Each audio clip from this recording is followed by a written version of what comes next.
Hi, this is Charles, and I wanted to introduce you to a game called Blue vs. Gray, the card game by GMT Games.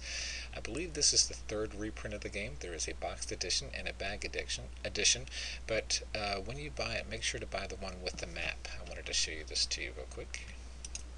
And this particular edition, as you can see, comes with the map that you can see in the game here and the places where to place the additional units. It comes with all the tracks. Tracking areas, tracking the naval, oops, I got it upside down, I'm sorry, the blockade track, and the supply tracks and things like that, so it makes it a little easier to track in the game. So I believe the first edition just came with the cards, so I see some copies out there in the Board Game Geek for about $24. It seems like it's a pretty good game. I've played it a couple times and I like it. I like the East and West theaters. The bottom part is the Southern players. The top part is the Northern players. The Confederate player will start by placing his units on the board. The Union player will then place his units on the top of the board here. And then we'll try to get control of these cities and move through these areas.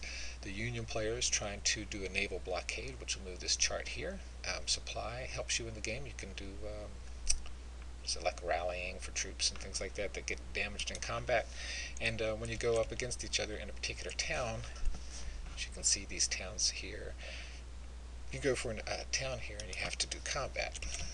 So you roll a dice to resolve that combat, and then you win or lose that area. You control that area, you can damage units, things like that. So the cards in your hand can be map cards or unit cards. You play those around the board.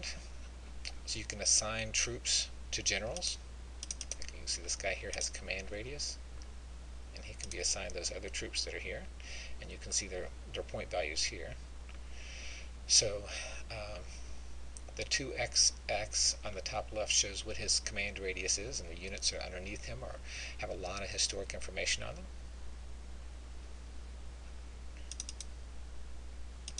This is a cavalry unit. He can go on his own. He doesn't have to have a unit with him or a lead other troops.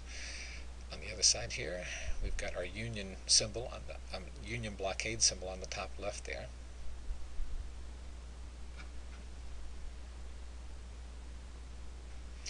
And then here's the supply track, and the Confederate supply track. The cards right in your hand like this.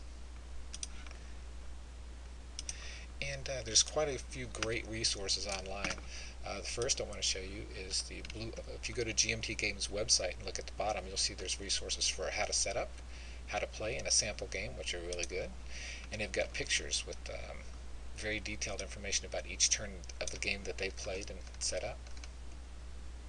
It shows you how much space this game can actually take up.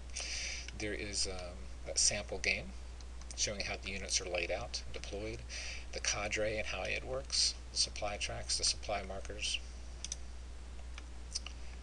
sequence of play. There is a tracker online that you can use to play by email.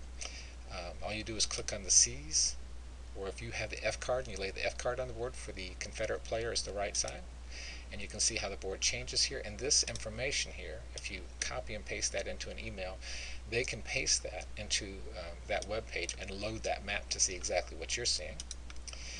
On Axe Warhorse, there is a automated system with all the cards built in. If you like Axe Warhorse, you can use this to play the game. And that's pretty much it. So right now there's a few copies out there for $24. It's a great game. Hope you enjoyed the quick demonstration, and have a good day.